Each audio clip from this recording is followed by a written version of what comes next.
Good afternoon, everyone. Yesterday we discussed about introductory part of Kent repertory.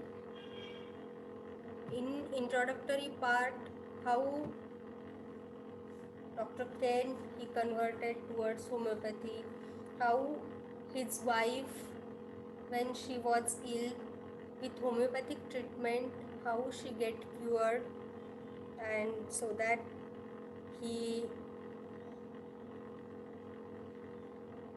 make interest in homeopathy, he go through all literatures and he turned towards homeopathy.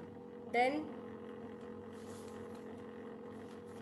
how he write down his own index of symptoms with after going through Bonning-Hussein's repertory, Lippé's repertory, then Minton's diseases of women, Bigler's diary, Jar's repertory.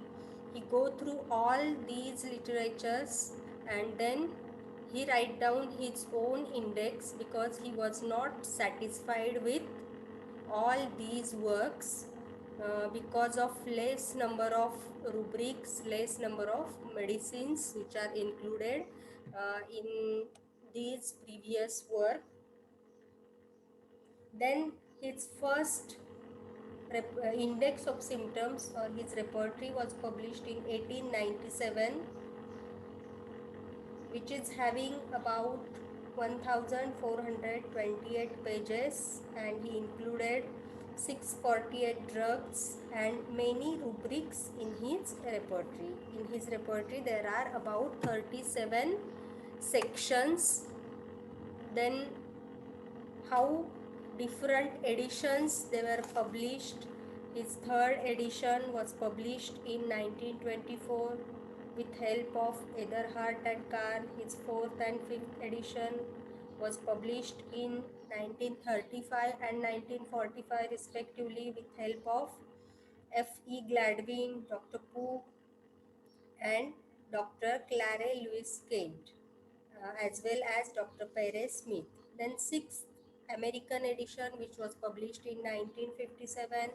Sixth Indian edition, which was came out in 1961. Then his revised edition, which was published in May 1974. Then when Dr. Perez Smith he go through all his editions, especially the sixth edition Indian as well as American edition. Then when he go through it word by word, he detected many mistakes in the form of omission, grading of symptoms and arrangement of rubrics. So he edited it, he made corrections, and unfortunately that copy gets stolen. Afterwards that stolen copy was by Dr. Diwan Harishchand, well-known homeopath from Delhi, and it was called as revised first edition or final general repertory of Kent.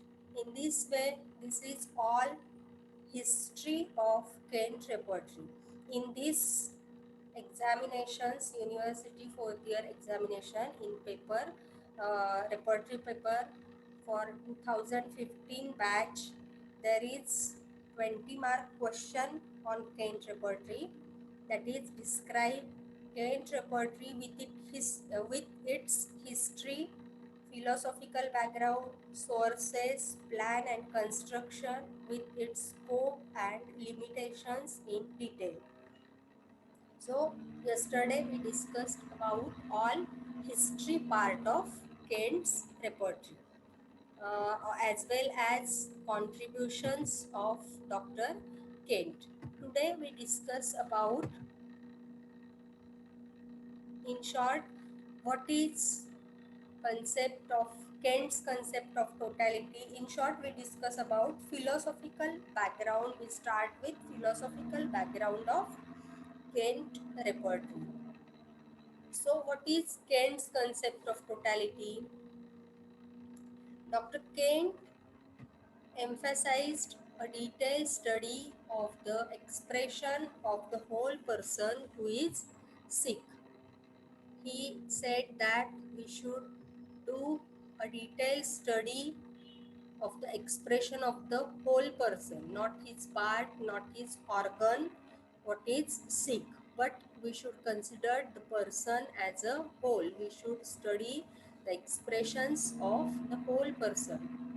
He gave importance to the study of all the symptoms in order to understand the disorders which take place from center to periphery, from inward to outward. So he also gave importance to order of symptoms, how it came to understand the disorder of the patient. We should study how the symptoms which started, which take place from center to periphery, from inward to outward. So according to Dr. Kane, when there is changes, when there is destruction which takes place at center, when there is disturbances at inner level, then it was reflected peripherally, outwardly, in the form of disease symptoms, in the form of disease condition. So when we said that the person was suffering from so and so disease, so before that physical appearance of symptoms, definitely there is some central or inward displacement of the vital force. So according to Dr. Kent, while treating the external symptoms, while treating the external disease condition, we should find out the root cause of the disease. We should find out the inward displacement of the vital force, and till we cannot restore that vital force, we cannot able to remove the outward manifestations. So he gave importance to study of all the symptoms in order to understand the disorders which takes place from center to periphery, from inward to outward. A man consists of his body, mind, and spirit, and he is known to us by his total behavior. So, what is man? We should consider the man as a whole. According to Dr. Kent, he said that we should consider the man as a whole, not his part, not his organ, not his system. We should consider the man as a whole. So, what is man? A man consists of his body, mind, and spirit. What is man? So, when we consider the man as a whole, means we should consider his body, his physical symptoms, his mind at the same time, what is, which disturbances, which changes takes place, what is the situation of his mind before the disease condition, before appearance of disease, after appearance of disease. So a man consists of his body, his mind, and his spirit, and he is known to us by his total behavior. So all these things which consist of man, that means his body, his mind, his spirit, and all his total behavior. There is a common existing in all, but there also exists something uncommon which makes an individual different from other. So there are common symptoms in most of the disease condition. Means if the patient is having typhoid, for example, if the patient is having malaria, then the common disease conditions are there, but there is something uncommon than the common symptoms of the disease. For example, if the person is suffering from malarial fever, Then there are common symptoms of malaria present in each person who is suffering from malaria. Most of the common symptoms we found in patient suffering from malarial fever. But other than these common symptoms, we found when we take the detailed history, when we consider the man as a whole, we take the symptoms, we considered the symptoms of his body, mind, spirit, his behavior, then definitely we should find we should found some uncommon symptoms in that person which makes an individual different from other individual. So to understand the nature of disease and to form an image of the whole should be given primarily importance and the organ or tissues secondary. So while understanding the nature of the disease, while understanding the disease condition, and while forming the image of the person, while forming the totality of the, what is image? That means the totality of the case, totality of the person. The whole should be given primarily importance and the organs and tissues secondary. Means while making the totality of the patient, while making the portrait of the disease of the person, while making image of the person, we should give primary importance to person, and then we should consider secondarily organ and tissue symptoms. So what is primary, what is the symptoms of the person? Means his general symptoms related to his mind, symptoms related to his physical body, physical general symptoms. So while giving importance to primary symptom, secondary symptom, he again classified the symptoms into different group. So how he classified the symptoms? He classified the symptoms into three categories. That means general symptoms, particular symptoms, and common symptoms. So what is general symptom? General symptoms are nothing but the symptoms of the person. So it is again classified into two groups. The symptoms of the whole person are nothing but general symptoms. It is again classified into two groups. That is, first one is mental general, then second one is physical general. Under mental general, it came will, intellect, memory, and under physical general, all the physical symptoms related to whole person. While case taking, if you go through the case taking format, then you find out that which symptoms which came under physical general symptoms.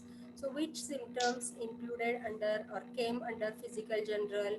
That is appetite, desire, aversion, thirst, then food aggravation, urine, stool or bowel habit, then sleep, dreams, all these things, menstrual symptoms, thermals, all these things they came under physical general symptoms. Then particular symptoms related to any diseased part or diseased organ or disease system, symptoms which are present externally, which we observe, which we can observe, or which the patient came with that symptom. These are the symptoms related to one part, organ, or system. They are called as particular symptom. And common symptoms means common symptoms related to that disease condition. So he classified in these three groups. The symptoms are classified. In detail, we will discuss one by one. So Dr. Kent, he more emphasizes on the generals and uncommon particulars which characterize a person and his disease. So to characterize the person, to individualize the person, these symptoms are very much important. That is general symptoms and uncommon particulars. With the help of these symptoms, with the help of general symptoms and with the help of uncommon particular symptoms, we can able to characterize a person, we can able to individualize a person and his disease condition.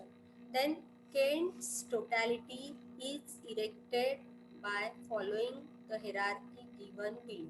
How the totality of Dr. Kent, how we should make the totality of uh, when while working with Kent's repertory, while repertorizing the case with the help of Kent repertory, before repertorization, we have to make analysis, we have to make evaluation of symptom. What is analysis? Analysis means grouping of symptoms into different groups. Then what is evaluation? So according to the philosophy of that particular uh, physician, if we repertorizing with Kent's repertory, then we analyze according to his philosophy. Means we categorize the symptoms according to the philosophy of Dr. Kent when we repertorizing with the help of Kent repertory. So philosophy of that particular person is very much important, because when we are using any repertory, then the analysis, evaluation, totality of symptoms, then how the repertory was arranged, all it is based on the philosophy of that particular author. So the philosophical background is very much important, and everyone should know, everyone should have the thorough knowledge about the philosophical background of each and every repertory. Then only you can able to repertorize properly with the help of that repertory. So when we are using the Kent repertory, then we analyze or we group the symptoms into mental general, physical general and characteristic particular, because this is his philosophy. He gave first importance to mind, then his physical general symptoms, and then he go towards the particular symptoms. In that he gave importance to characteristic particulars and then common symptoms of that disease condition. So this is the analysis of symptoms. Then evaluation, which symptoms in that are important, we have to give value to those symptoms. That is evaluation. We have to give values, which symptom is most important, which is the less important. In that way we have to analyze the symptoms, and afterwards we have to make the totality of that case according to his philosophy. And after making totality we have to make the repertorial totality. So how to make the totality of symptoms, totality of case when we are working with Kent's repertory? So while making the totality, while using Kent's repertory, we have to give primary importance to mind, mental general symptoms. In that, first, as I told just now, that in mind we have to give first importance to will, means the symptoms related to will, that is anger, irritability, love, hate, fear, grief, anxiety, and sadness. All the symptoms related to these things, they are very close to our inner or our vital force. So the symptoms related to anger, irritability, love, hate, fear, grief, anxiety, and sadness, these symptoms are very important first. Then perversion of understanding. So in that, hallucination, illusion, absorb, confusion, dullness, these came under perversion of understanding. So after will, the symptoms related to perversion of understanding, it came. Then perversion of memory, means absent-minded, forgetful, mistakes in writing, speech disorders. These symptoms came after perversion of understanding. So while writing the totality, we should have first write down symptoms related to will, then symptoms related to perversion of understanding, and afterwards the symptoms related to perversion of memory. In this way, we have to write down the symptoms of mind. Then came the symptoms of physical general. After mind, he gave importance to, after mental symptoms or mental generals, he gave importance to physical general. So we have to find out if there is perversion of sexual sphere, including menstrual symptoms, general aggravation before, during, and after menses, effects of coition, etc.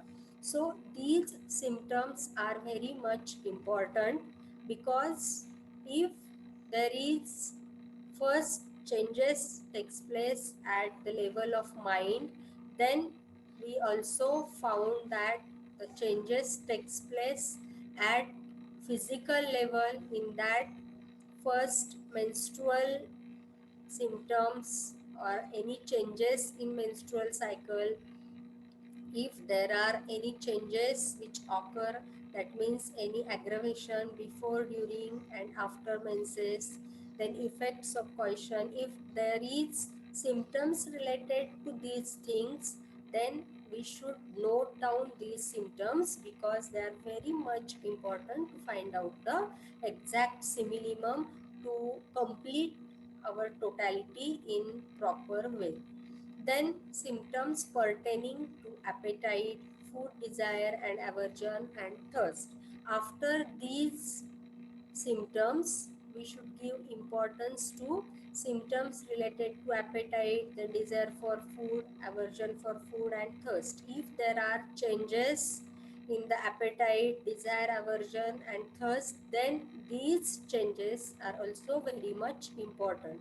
Sometimes while taking the case, the patient, while giving his history, the patient told that he, their patient said that he is suffering from anorexia, loss of appetite.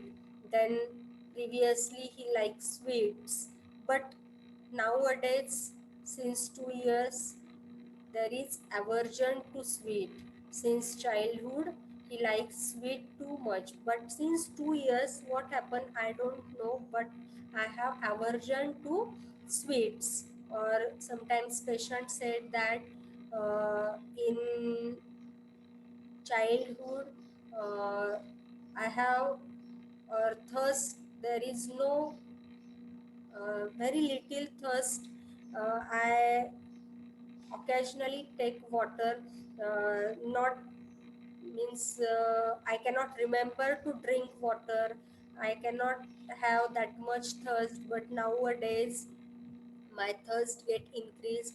It may be, or sometimes the patient give history that first I'm drinking a lot of water after small interval, but nowadays I'm not having thirst. My thirst decreased.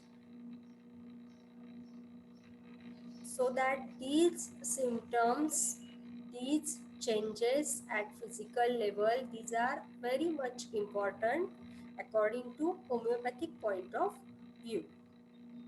Then things affecting the entire body, like weather, temperature, food, position, and motion. If there are any, if there are any changes takes place in weather, if there are any changes takes place in temperature, in food, position, motion, then it affects the entire body of the person.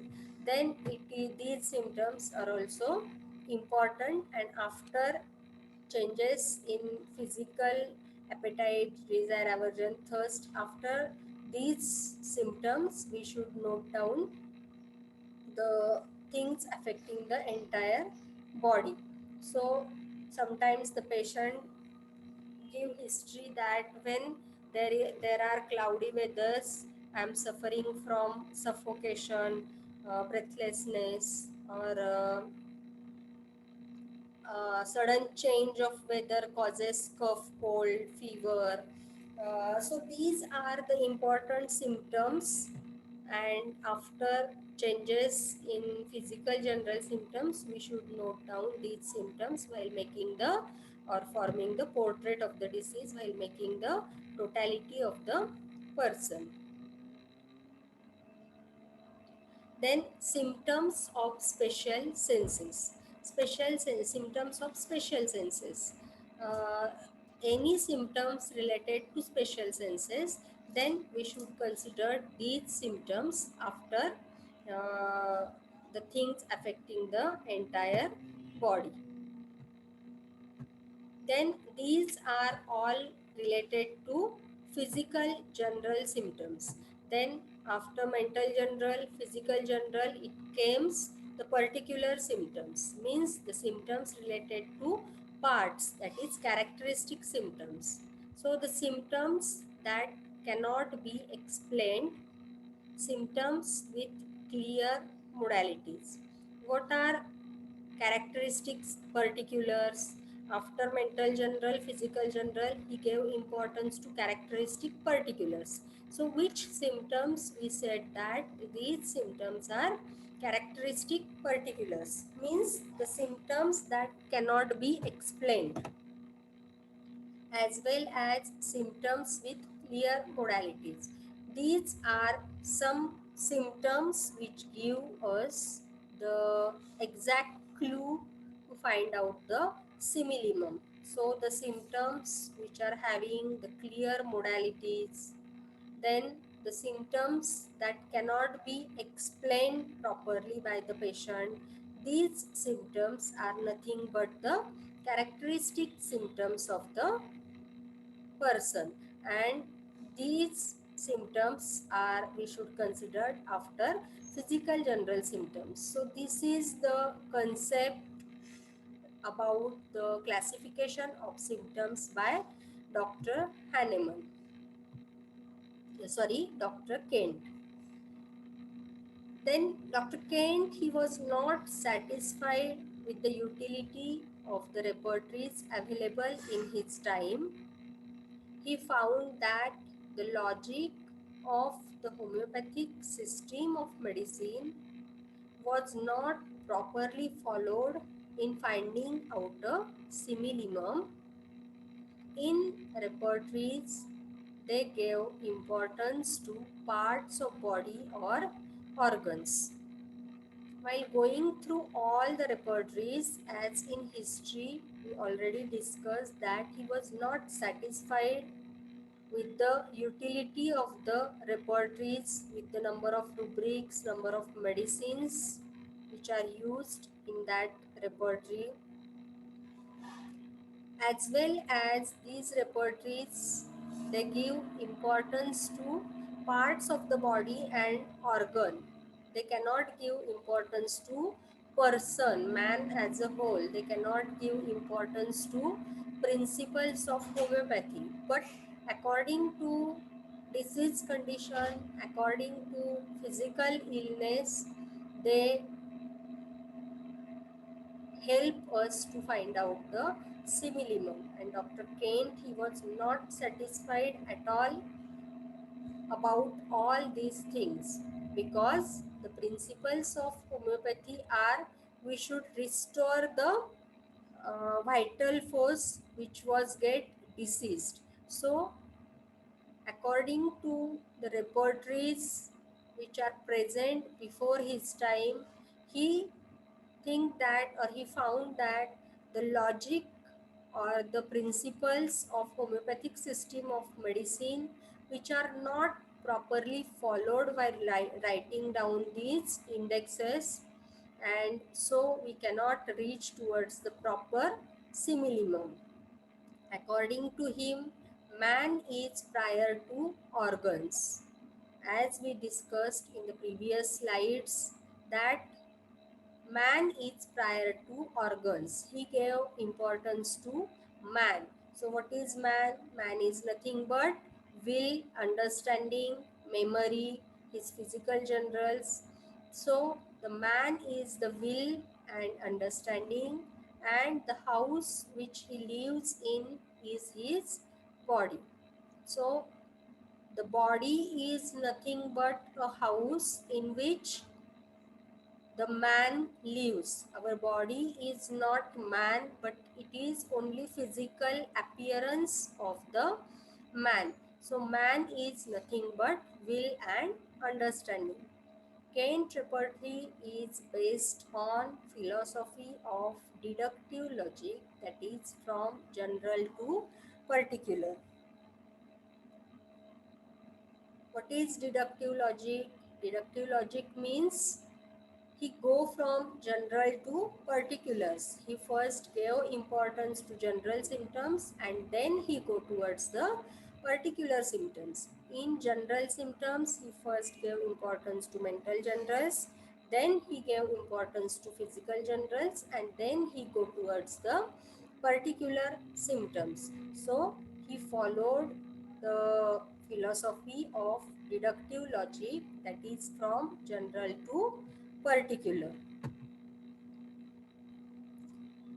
Understand the chapter mind. Mental generals are given under the chapter mind. Mental generals are given. So in his repertory, as he was giving importance first to mind, so in his repertory, when we open the Kant repertory, we found the first chapter, the first section in his repertory is mind. And in mind chapter, we found all the mental general symptoms in mind section. Then physical generals are listed under chapter generalities and few in other chapters. Then physical general symptoms we found under chapter generalities and very few other chapters, and very few general symptoms we found in the other chapters. So generalities is the last section, last chapter in Kant repertory. Out of 37 chapters, the last chapter is generality chapter, and most of the physical general symptoms, they are given, they are written. We found all most of the physical general symptoms in generalities section, and very few general physical general symptoms we found scattered in the other chapters. Kant repertory, which contain only 648 drugs, he has used three varieties of typography to indicate the gradation of remedies. So as before his time, there are different gradations which are used. As Dr. Boni Hussain, he used 5 gradations to give importance, or to write down the remedies according to their importance. So to reduce the confusion in minds of the physician, Dr. Kent, he used only 3 varieties of typography to indicate the gradation of remedies. So which 3 grades, which 3 type of typography he used to show the grades, to show the importance of the remedies? When you go through Kent repertory, then you find that there are the remedies that are written in different typography, in different letters. Some remedies we found in bold letter, some remedies we found in italic, some remedies we found in ordinary Roman letters. So the bold letter remedies, these remedies or these medicines, they are 3 marks or first grade medicines. Then the medicines or remedies which are written in italics, they are having 2 marks or second grade, and the remedies which are written in Roman letters in ordinary typography, they are having 1 mark or third grade remedies. Then these remedies or they are written